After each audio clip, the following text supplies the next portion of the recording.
síwájú lọ́nà ògo kẹsì lójoojúmọ́ mo ń gbàdúrà bí mo ti lọ Olúwa jọ̀ọ́ gbé mi sókè. Olúwa jọ̀ọ́ gbé mi sókè, fà mí lọ sí ibi gíga, àpáta tó ga jù mí lọ.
Pressing on the upward way, new heights I'm gaining every day, still praying as I onward bound. Lord, plant my feet on higher ground. Lord, lift me up and let me stand, by faith on heaven's stable land, a higher plane than I have found.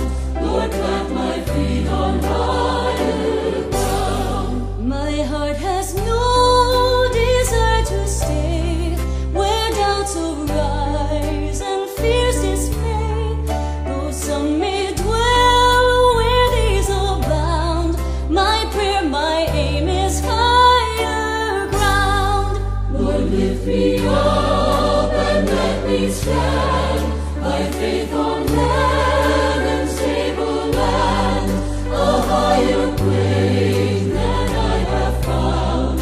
Lord, plant my feet on higher ground. I want to scale the utmost height and catch a gleam of glory bright, but still I'll pray till heaven I found. Lord, lead me on to higher ground.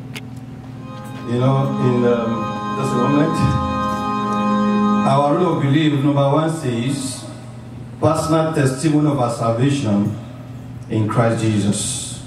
And this hymn we are singing from Redemption Hymnal, hymn 377. Redemption Hymnal, hymn 377. My faith has found our resting place. How about you?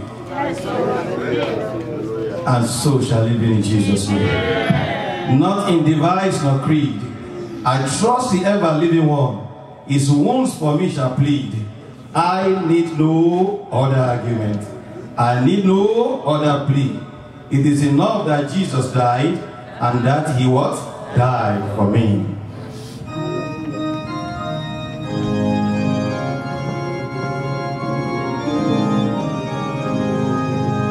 My heart is fixed, trusting in the Lord.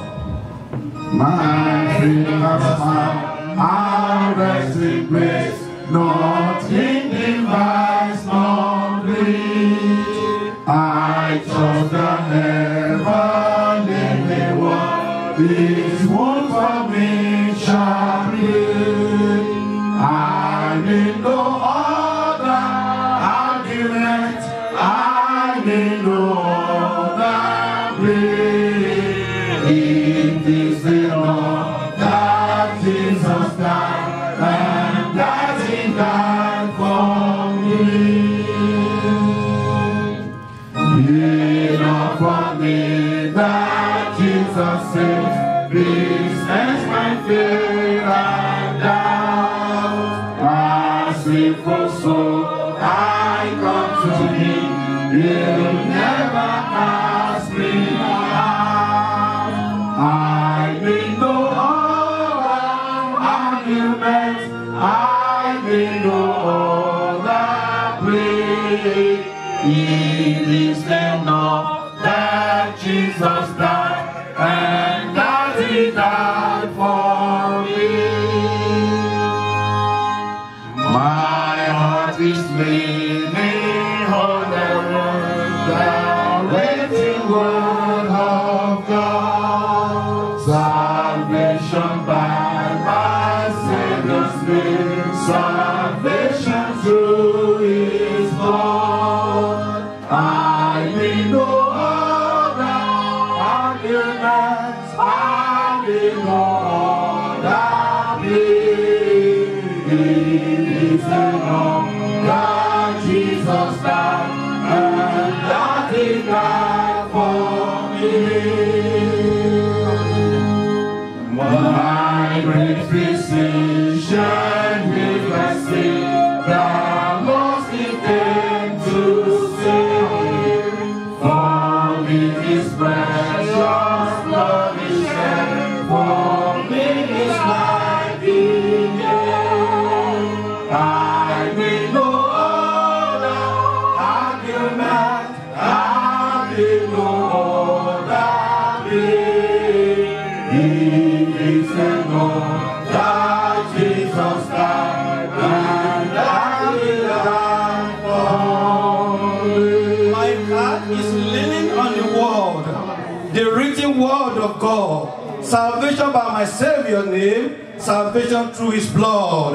My heart is leaning on the word, the written word of God. Salvation by my Savior's name, salvation through His blood. I need no other argument, I need no other plea. It is enough that Jesus died, and that He died for me. My great physician is the sin that lost me came to save. For me His precious blood He shed, for me His life He gave. I need no other argument, I need no other plea. It is enough that Jesus died, and that He died for me.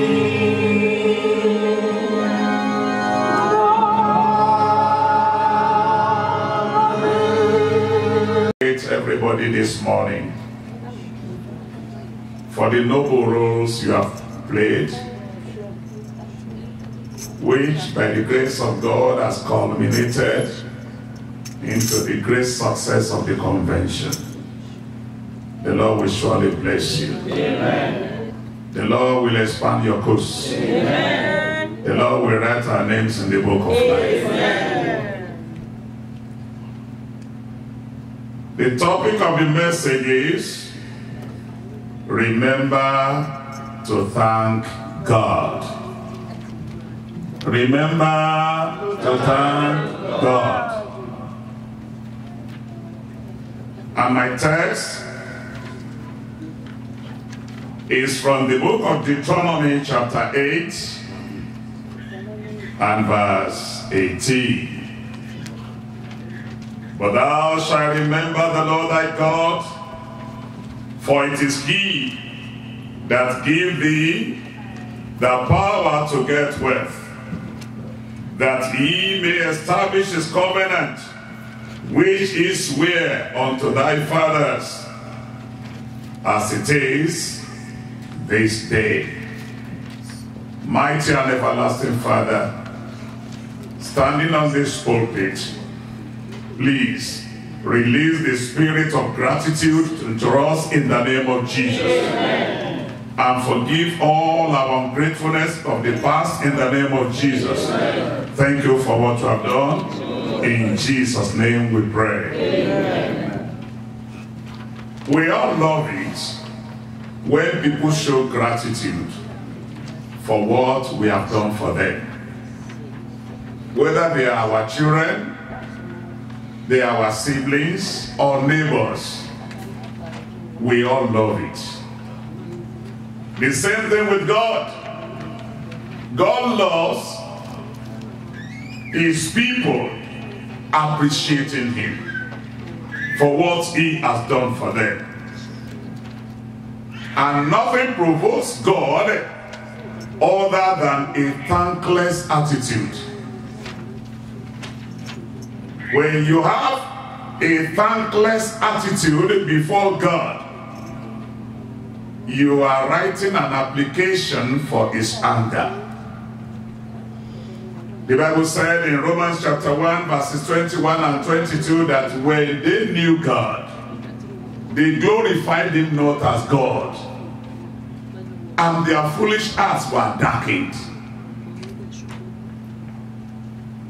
God, in many ways, has not failed to discharge his duties towards us. Therefore, he expects we, his people, to appreciate him by offering him sacrifices of praise, adoration, and worship. Whenever you wake up in the morning, the first thing that you should speak out is thank you, God. And when you are going to bed at night, the last word that should come out of your mouth before you go to bed should be thank you, God. There are many people today, they have lost the culture of thanksgiving. And this is one of the things that is destroying the fabrics of our society. Children are no longer grateful to their parents. They see whatever good they receive from their parents as the duty of their parents to them. It is unscriptural. One may have and not be willing to do. So, that was what happened in Luke chapter 17, verses 17 to 19. The Bible said, 10 lepers, they came to Jesus. They said, if you are willing, you can make us clean. And Jesus looked at them and said, okay, go ahead. Go and show yourself to the high priest. The Bible said as they were going, they examined themselves, and below the leprosy had vanished.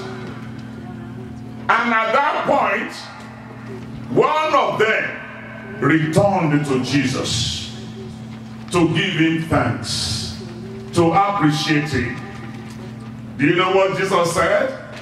He said, 10 were healed, but only one returned.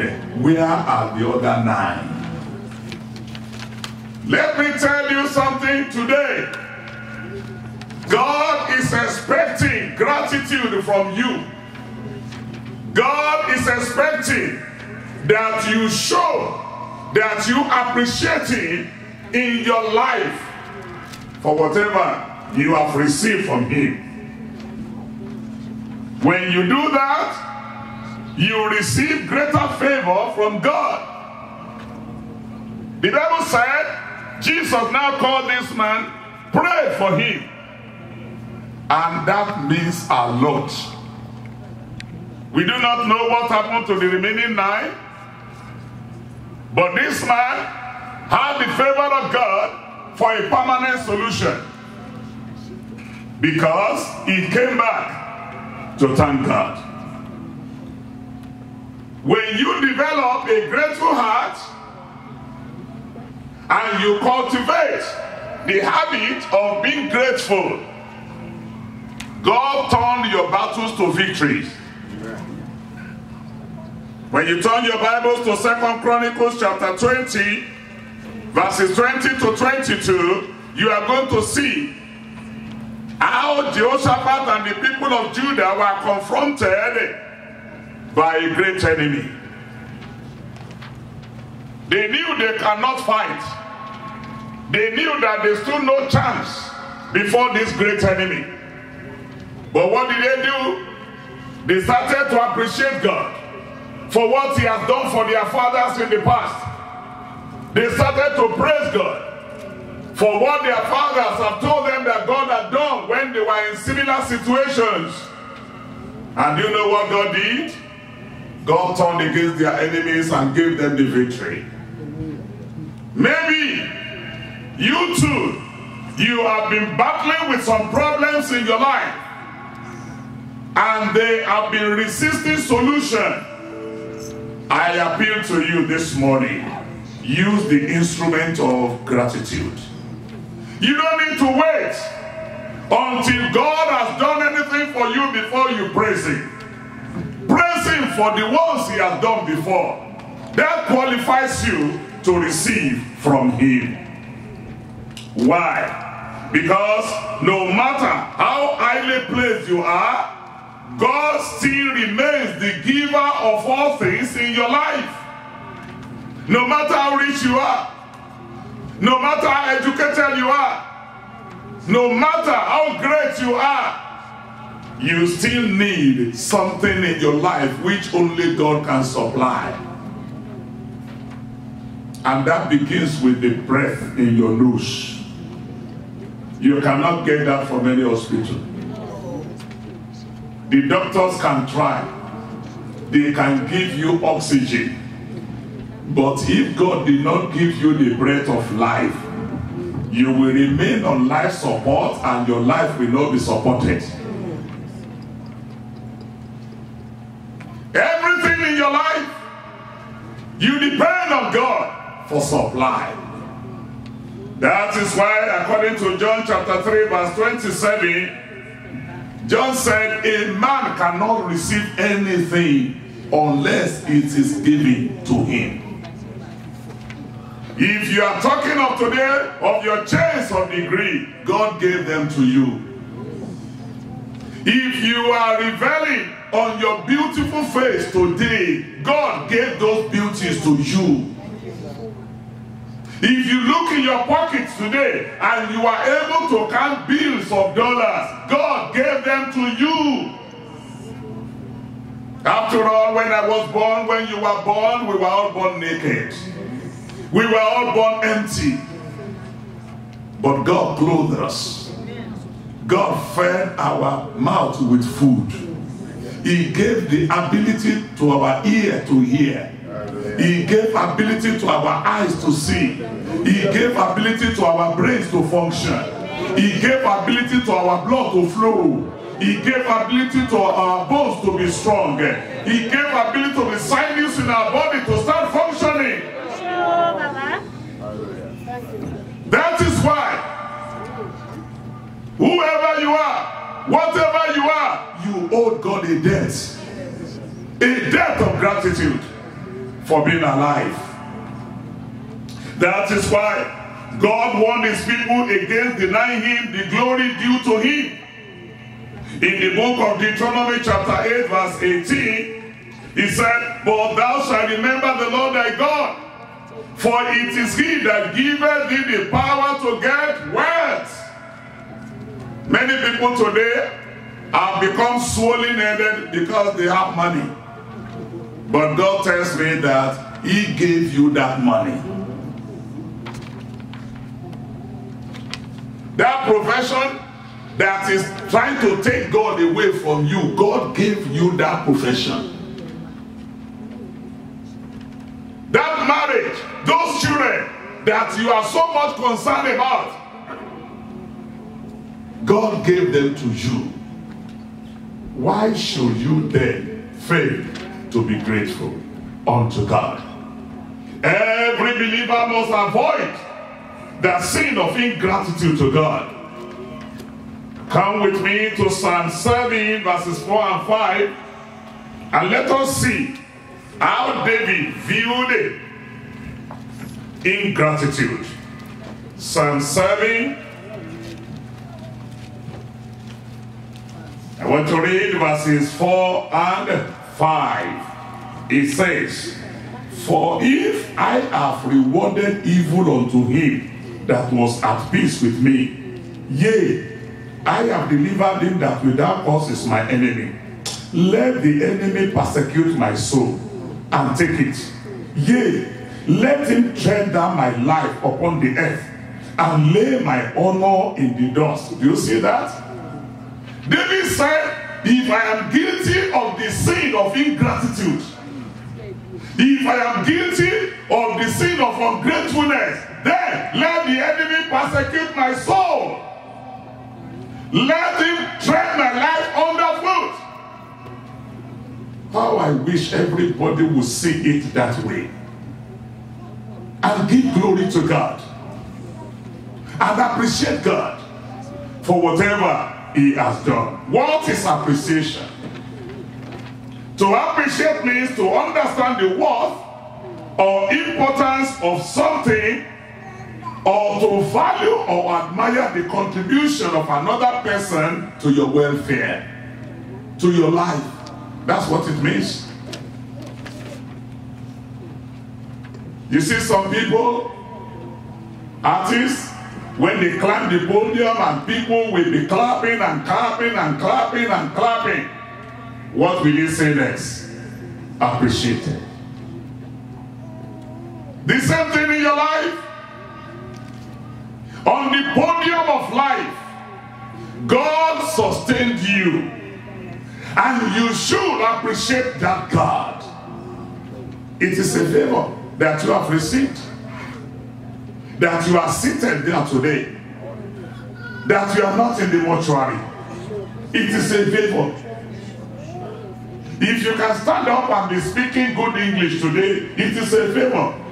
Some had the opportunity to go to school, they cannot speak like you. It is a favor. Nobody trekked there this morning. Everybody came in their cars. It is a favor. God wants you to understand this. We need to show our gratitude to God for everything.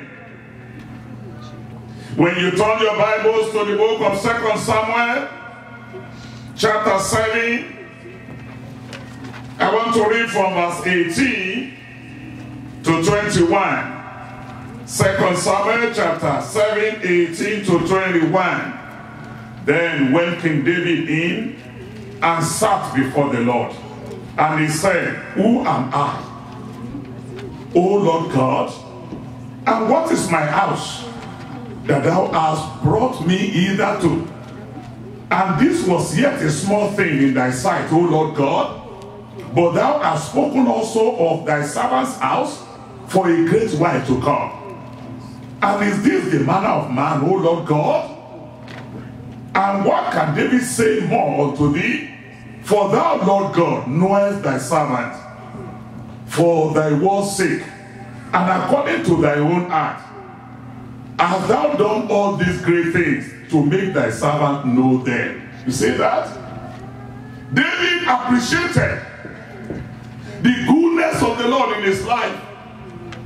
He knew he was just an errand boy. He was the last in the family. He was a shepherd boy who was sharing his time with the animals in the forest. But God brought him to be the king of the people.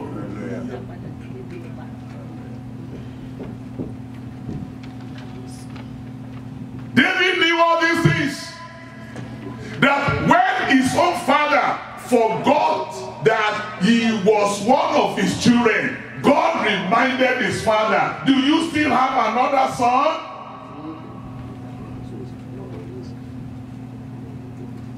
David knew that but for God, he would have been totally forgotten, even by his own parents.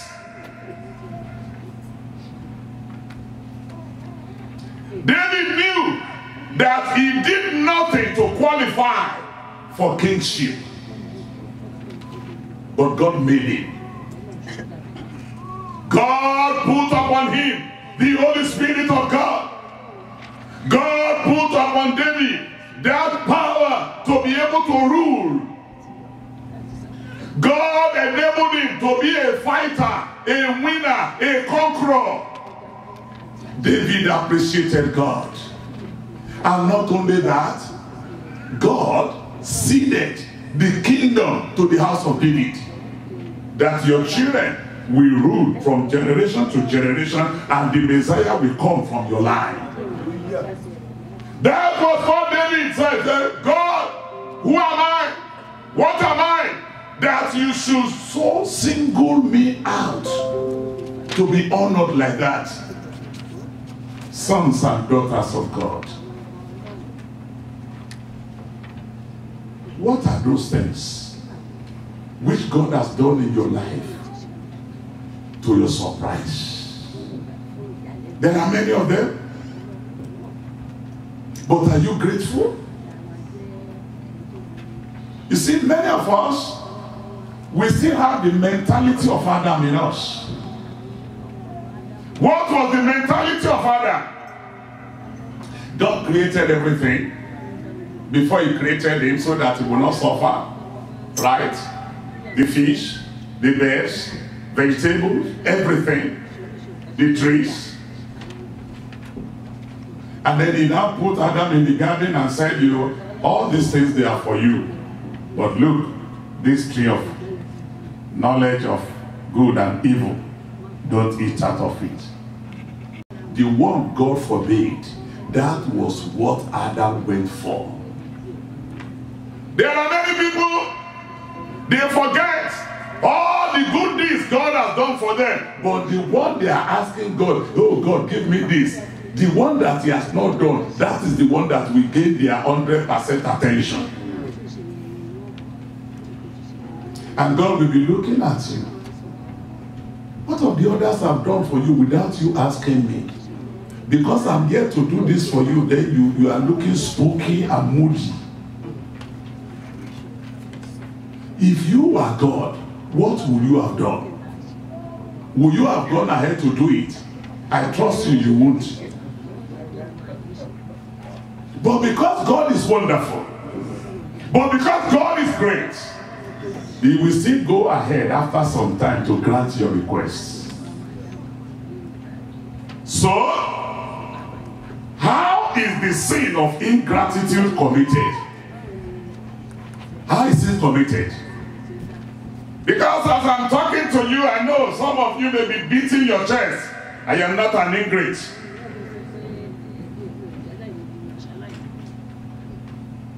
Just hold your peace and let us see whether you are truly grateful.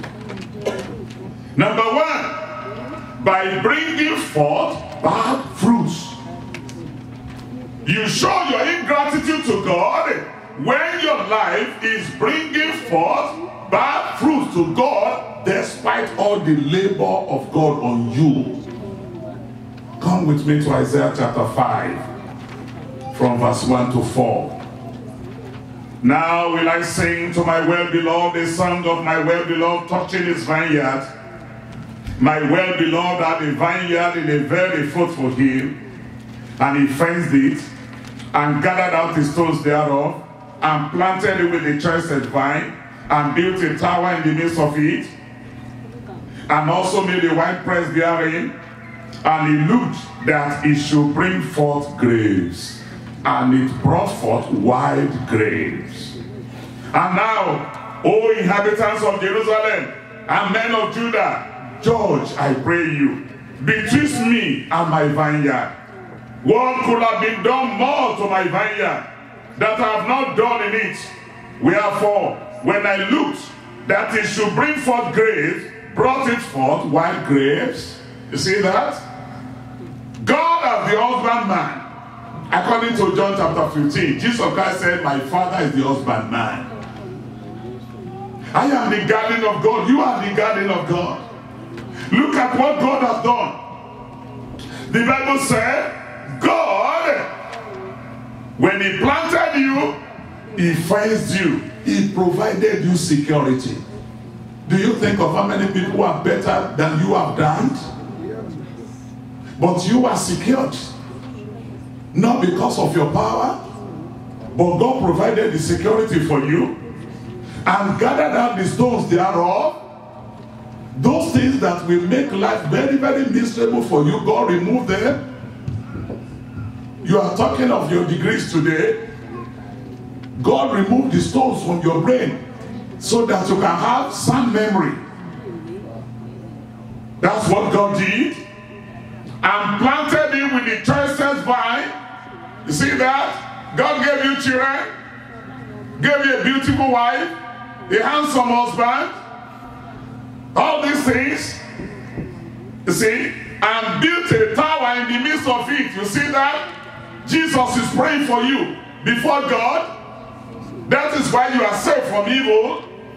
The tower of prayer, the voice of Jesus is always there day and night. He that keepeth you neither sleeps nor slumbers. That's God. And the Bible said he made a winepress therein. You cannot tell me that you have never had an occasion to celebrate in your life. Winepress means joy. You celebrate your marriage, you celebrate the birth of your children, you celebrate your own birthday, you celebrate this, you celebrate that, you buy a new car, you buy a new home, a lot of celebrations in your life. What did you give back to God? Sour grapes. Misbehavior.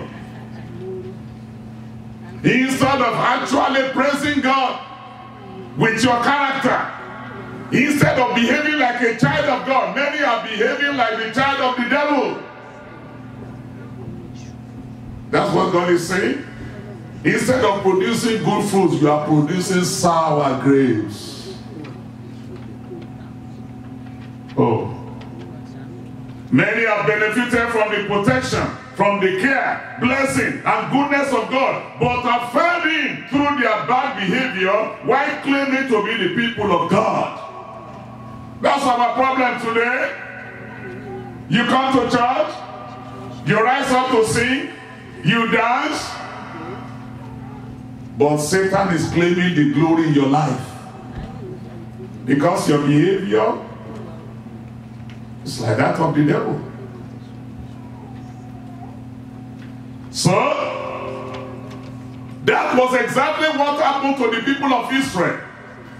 In the book of Ezekiel, chapter 36 and verse 20, the Bible said, when I send you among the heathens, he said, you profaned my name. You polluted my name. When they see the way you behave and they say, these are the people of God. Listen. What type of picture of God do people see in your life? when you say you're a Christian?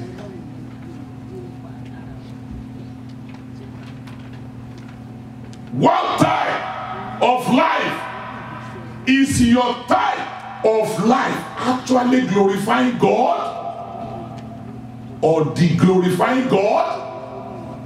Bad habits. Jesus Christ said, by their fruits you shall know them. We are not going to know you as a Christian because you are carrying the Bible.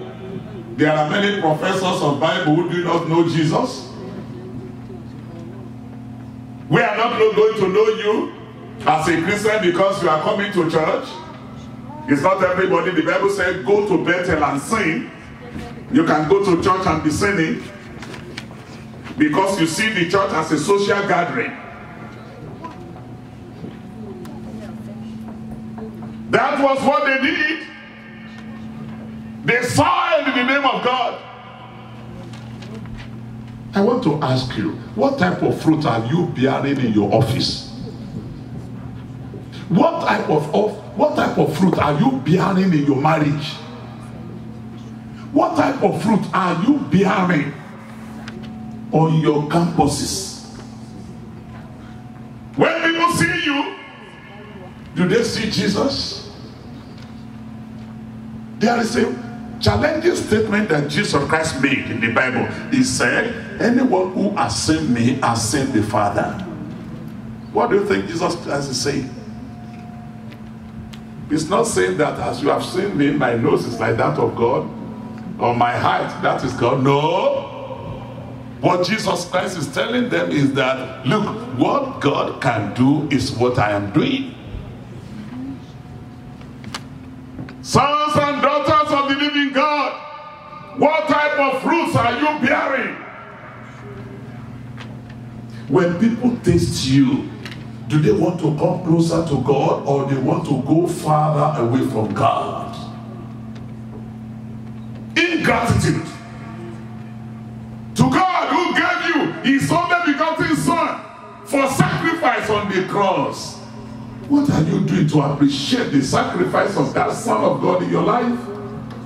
The same sin that sent the Son of God to the cross to be crucified, is that not the same thing you are patronizing on a daily basis? If you say you are my friend now and you are a friend to my enemy, what are you to me? Huh? That's it. You know, I told you something here on this pulpit some time ago. I read it in a magazine, I think Reader's Digest, on the warm-up page.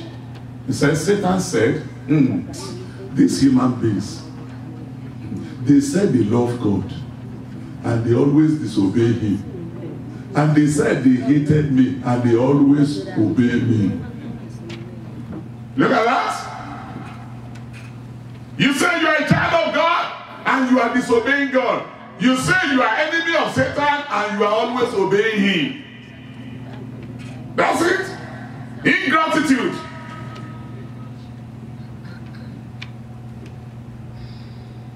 Believers should bear the fruit of the Spirit.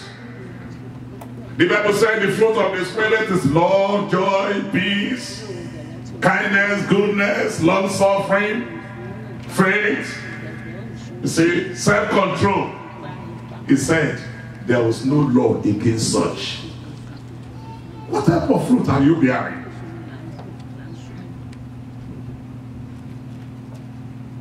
If you are a Christian, everything in your life should be precipitated by love, joy, peace. Even as some of you are seated before this altar now, there is a gap between you and the next person. What type of body language are you speaking? Ingratitude to God. 2, by practicing spiritual adultery and spending for the cause of the devil. When you turn to the book of Ezekiel, chapter 16 and from verse 15 to 19, God was telling the Israelites there, he said, you are committing spiritual adultery. As you are claiming to be a child of God, you are patronizing Satan and his agents. As you are before the Lord now, are you sure everything from your head to your toe, Satan has no property on you? That's it. Spiritual adultery. How many of you here will be happy to see our husband having other women outside? How many of you men would love to see your wife having other boyfriends outside? That home will be on fire. Am I right? Yes. Then why do you do that to God? Why are you claiming to be a Christian when you are a friend of the devil? When you are a friend of the world? The Bible says anybody who will become a friend of the world is an enemy of God.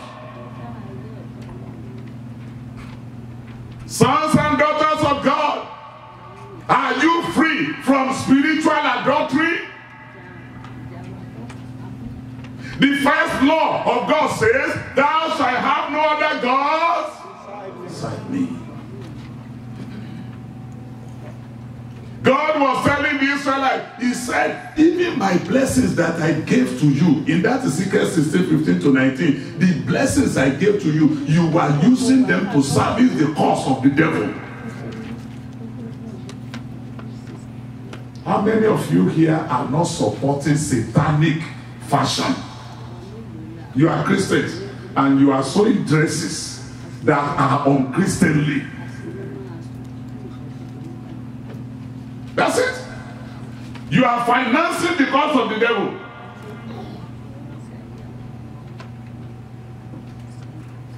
Listen, the blessings God has given to you, God saw you, you were trekking, and God said, oh, let me lift him up. Now God provided for you and you have a car. Now that car, you are now using it to carry girlfriends to hotel, to fornicate, to commit adultery. You are using the blessing of God to serve the cause of the devil.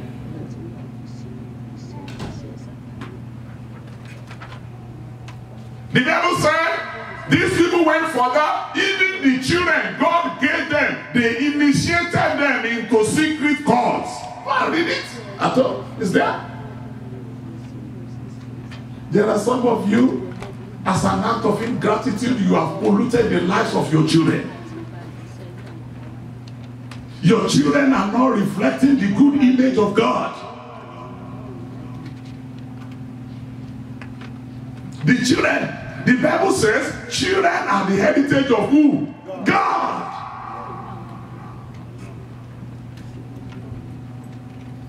Many of your children today, where are they? Are they in the presence of God? Some of them are disco jockeys. Today, dancing the dancing of sin. The children God gave you is an act of ingratitude when you do not raise up your children in the fear of God. Because nobody forced the children on you. It was an agreement between you and your husband or your wife that God honored. Am I right? And when that child was born, when the child was to be named, they preached to you that day. They said, this girl, this boy, what are you going to do? I'm going to bring them. You bring them before the altar. You're going to bring them in the nurture and fear of God. Yes, may God help me. Now, where are they? Sons and daughters of God, the sin of ingratitude is eating deep into the life of many, and that is why they will miss heaven. Unless there is genuine repentance. So, Number 3, by denying God one's children and wealth. You see, God blessed you. God gave you everything. Now, your money is too big to be given to God. You know, I always look at people and laugh. You know me. I don't talk about money. But listen, let me tell you. When things are difficult for you, God opened the way for you. Now, when God now opened the way for you, you now earn your salary and say, how can I give 200? How can I give $500? 1 month, how can I give 1,000? Then God will be looking at you. You are earning 10,000. Instead of paying 1,000, they say, I don't want anybody to put eyes on me. You begin to pay $100. Okay, what you are telling God is that, God, the level you have put me is too high for me. Bring me down. That is the truth. And God will be looking at you. If you continue like that, then there will be reversal. And they will be trying, oh, I don't know what is wrong. You know what is wrong? Ingratitude. God wants you to understand that, for by not learning from past mistake of others. In Daniel chapter 5, when you read from verse 18 to 24, there was a king, Belshazzar, the son of Nebuchadnezzar. Do you know what he did? The Bible said, on the day when he was celebrating his birthday, he gathered women together and they were enjoying. At the stage, he said, hey, go into the storeroom. Those golden items taken from the temple at Jerusalem, the cup they were using for Holy Communion, bring it for my wives here to be drinking wine. And they went and brought them. And the Bible said, as they were eating and drinking, they saw an handwriting on the wall. Mene, mene, tekel, upharsin.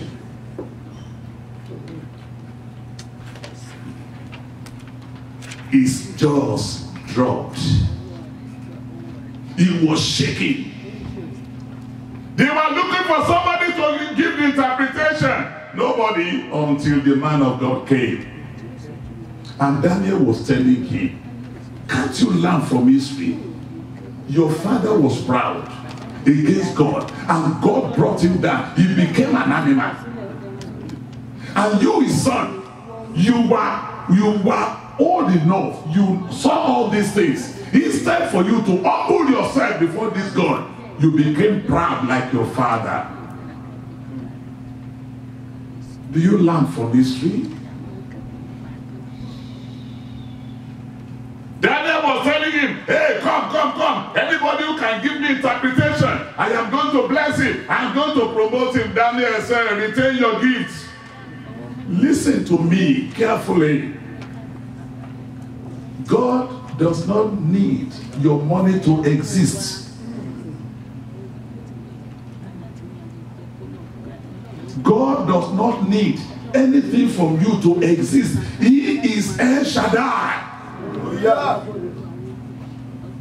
The Bible says, you see, without our help, He made us. Yes. I need the help of God. You need the help of God. He doesn't need my help. Yes. This may be a task statement. I know it will not go down well with many people, but the truth must be told. You are limited in this world. If that God says today you die, you die. So, learn from other people's mistakes. You know something happened somewhere, I will not mention the place. They arrested armed robbers. and they tied them to the stake, and they were shooting them like this. And you know what? Even as they were shooting them, some people were still pilfering. They were still picking pockets. Do they learn from mistakes? There are many of you. You see other people fall into traps, but instead of you to say it's not smart. Can you be smarter than God? No. Get it straight. The Bible said, he that created the eyes, will he not see? He that created the ears, will he not hear? How can you say your ways are hidden from God? Ingratitude. By claiming the glory for one's success and worshiping mammon. That's it.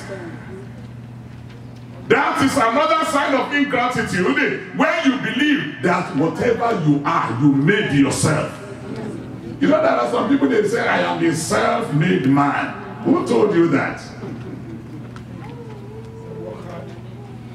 If God did not make you, you cannot make yourself.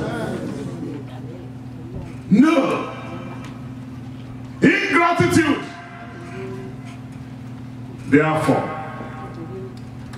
how do you escape the sin of ingratitude? That's my concern on this pulpit. God's anger is fierce toward those who commit the sin of ingratitude. Therefore, number one, give God no excuse for committing it.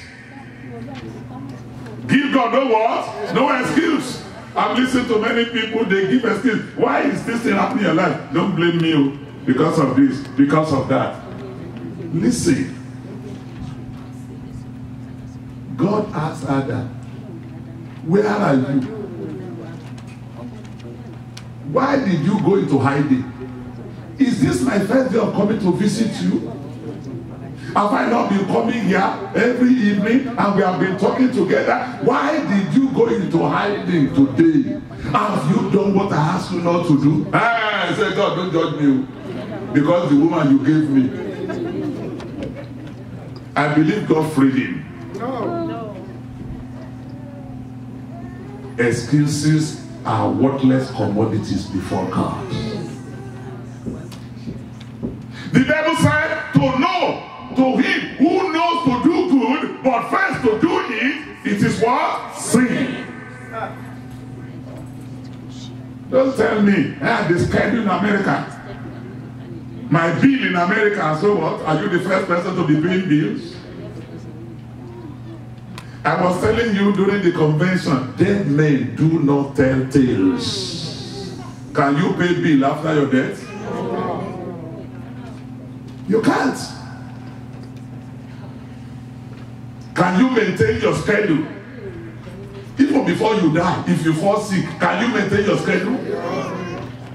Ingratitude. Give God what is due to God. Jesus said, give to Caesar what belongs to Caesar, and to God what belongs to God. Your devotion belongs to God. Your commitment belongs to God.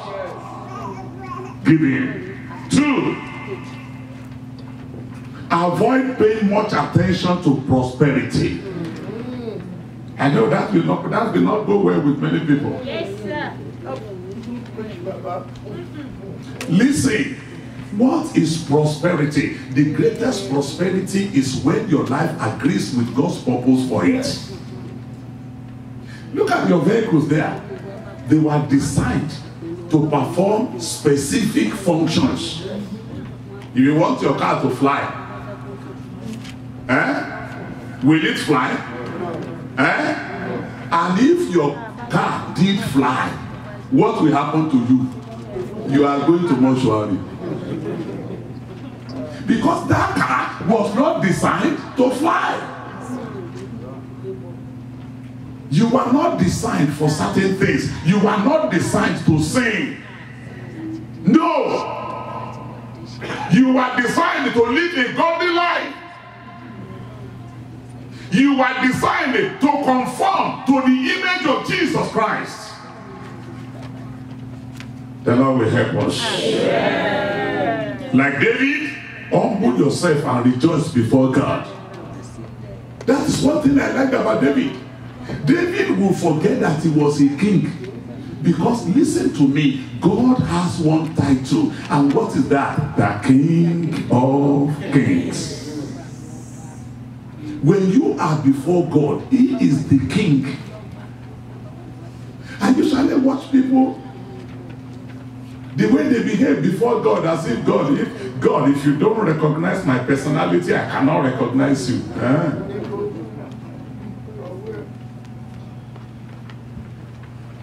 There was somebody in the Bible. The Bible said, one day he was looking and said, look at this, my barn. I will put this down. I will build another one. I will do this. And I will say to my soul, oh soul, rest. For you have many things for many years. Even if you don't work for 40 years, there will be no problem.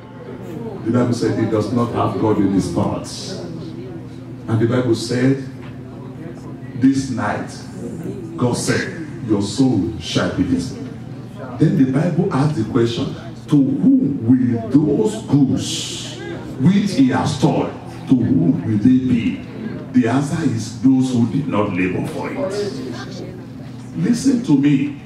Whatever you are gathering today, minus God, you are storing it for others who did not labor to reap. But when you have the spirit of gratitude in you, God says, with long life will I satisfy you, and I will show you my salvation. Amen. The more we appreciate the goodness of God in our life, the more we are blessed by him. Amen. Let your heart be filled with thanksgiving to God, and you will see God fighting your battles. Amen. I want you to please rise up to your feet. Together we are going to read Psalm 27 together from 1 to 7 as we draw the curtain of this message. Psalm 27, let's rise to our feet from verse 1 to 7. Are you there? Go. The Lord is my light and my salvation. Whom shall I fear? The Lord is the strength of my life. Of whom shall I be afraid? When the wicked, even my enemies and my foes, came upon me to eat up my flesh, they stumbled and fell. Though an host should encamp against me, my heart shall not fear. Though war should rise against me, in this will I be confident. One thing have I desired of the Lord, that will I seek after, that I may dwell in the house of the Lord all the days of my life, to behold the beauty of the Lord, and to inquire in his temple. For in the time of trouble, he shall hide me in his pavilion. In the secret of his tabernacle shall he hide me.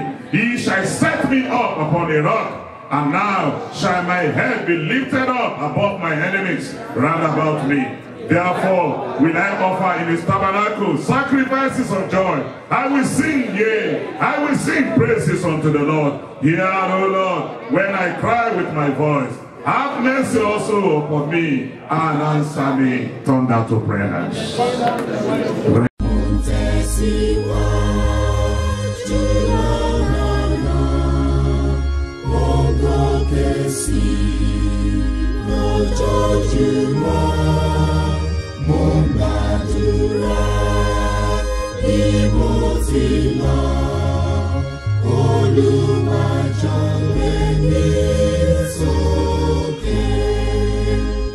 Oluwaja, let me soke.